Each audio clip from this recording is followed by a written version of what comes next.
Football, on va parler gros sous. Publication ce matin pour la 8e édition d'un rapport dédié au business des clubs de football professionnels sur la saison 2022-2023 et en particulier sur la masse salariale des top clubs. Messieurs, les enseignements. Ce tableau est éloquent. Alors si on peut le retrouver, il est éloquent parce que ça dépend en fait du cycle de vie d'un club. Hein. On le sait, il y a des clubs qui sont toujours pérennes, qui sont toujours au top.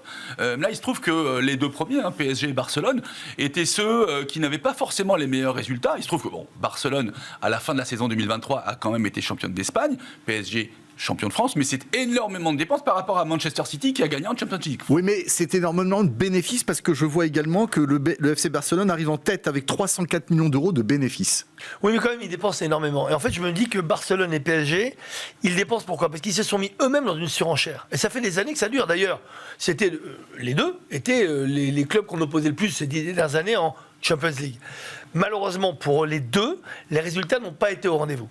Un peu plus pour Barcelone que pour PSG, il faut le reconnaître, parce qu'à part des championnats d'Europe en France, des championnats de France, on n'a pas été champion d'Europe une seule fois. Donc là, il y a un vrai problème, c'est que est-ce que c'est possible, et ça c'est une vraie question, de baisser ses dépenses avec une telle ambition ? Et c'est ça aujourd'hui, le piège dans lequel se sont mis les deux clubs. Parce que ça pourrait être, on va dire, un piège positif si les résultats, au moins un ou deux, étaient là. Là, il n'y a pas de résultat. Donc ils vont devoir tout changer. Tout changer, ça veut dire quoi ?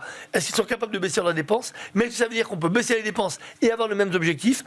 Moi, c'est ce que je pense depuis le démarrage, parce que ce n'est pas l'argent qui fait gagner. On le sait très bien. Voilà, c'est le management. C'est vrai. Et si on revient maintenant aux chiffres, la hausse des revenus, le classement, c'est d'abord le Real avec 830 millions d'euros. C'est 16% de plus que l'an dernier. Le deuxième, c'est Manchester City, qui est le champion d'Europe avec 826 millions d'euros. Et le troisième, c'est quand même le Paris Saint-Germain en termes de revenus avec 801,6 millions d'euros. Petit clin d'œil à Jean-Claude Blanc, qui, il y a encore un an, était le directeur général du Paris Saint-Germain et qui a présidé à ce résultat qui est assez formidable. On va dire que assez formidable, assez formidable, mais ils ont fait 109 millions de pertes après impôts, donc encore une fois dans le rouge. Mais ce que j'allais dire, c'est qu'au moins on a un titre, champion d'Europe des pertes. Donc ça, au moins le champion d'Europe des pertes, on le sait, champion d'Europe des dépenses, sans avoir les titres en face, on le sait. Donc attention, on a quand même des titres au PSG. C'est un peu injuste, je trouve, le procès qu'on leur fait.